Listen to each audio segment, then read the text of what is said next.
So this will be part 2 of the Great Awakening. This is going to be on the financial stuff. Now, the reason why I've chosen this is because it ties very much into my reading that I had put on TikTok a couple of weeks ago on Something Big is Coming.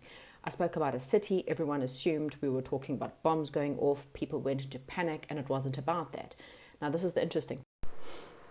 Yeah, so here we got all money leads to Rome. So I really believe that this is the city my reading was talking about. In the update to that reading, I did a small update, and even there it mentioned a pope. So I do believe, so here, and you'll see it when I get to the second part of the map, there's a whistleblower, okay, called Corinne Hughes, and apparently she has spoken a lot about, or has tried to bring information about how the Vatican has been using money for other things or illegal things, okay? So guys, now again, a lot of this is predictions, but at the same time, please do not take this as the financial truth. I'm not held responsible for this. This is really and truly an opinion, okay?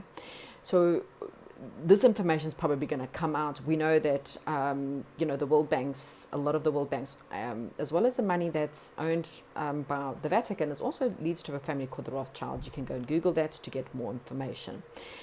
Now, cryptocurrency, blockchain future, this is going to be quite important because in my belief, again, and a few others, personal belief, so let's not hold me responsible, how this is going to work is you're going to get affected in the way that, so most central banks own the money, we know this, but the money is then distributed between all the small little banks. So for example, if you live in the United Kingdom and you have Lloyd's bank account, Lloyd's Bank holds your personal information. They then transact with the central banks. What they're doing is they are pushing up interest rates. We've got housing crisis coming and possibly inflation just getting so high. And what they're going to do is they're going to blame the banks, and then all those banks will close.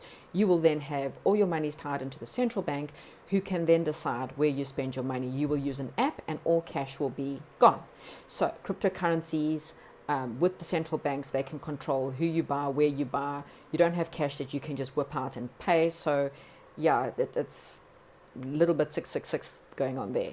So here we're going to talk about BRICS. Now you can go Google it to get the information, okay? Those countries are very high in minerals, okay? They either own gold, silver, or oil. And it's going to kind of be a barter system where they're going to try and say, well, here I've got oil, you've got gold, how we can going to trade. Apparently this is going to be the new world currency. It's going to bring the dollar down.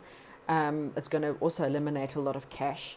But it's also going to bring a lot of problems to places like America or Europe because they don't have a lot of gold, okay? So this is going to cause a lot of trouble, a lot of problems. Look up there again, Corinne Hughes, World Bank whistleblower. Guys, you can go and Google this information as well. This is not me giving you financial advice, okay? So please go Google.